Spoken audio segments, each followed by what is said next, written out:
Hello hello sir. রোজ তোর গলায় respect শুনতে পাই, আজ অন্যরকম শোনাচ্ছে কেন রে? হঠাৎ এত ভয় পেলি কেন? ওকে ফোনটা দে। তুই কে, তুই কি করিস, কোথায় থাকিস, কোথা থেকে এসেছিস আমি কিছুই জানি না।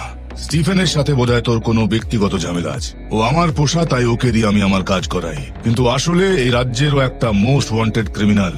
একটা কাজ কর, তুই স্টিফেনকে ছেড়ে দে, তাহলে আমি তোকে ছেড়ে দেব, নইলে তো। ডিজে,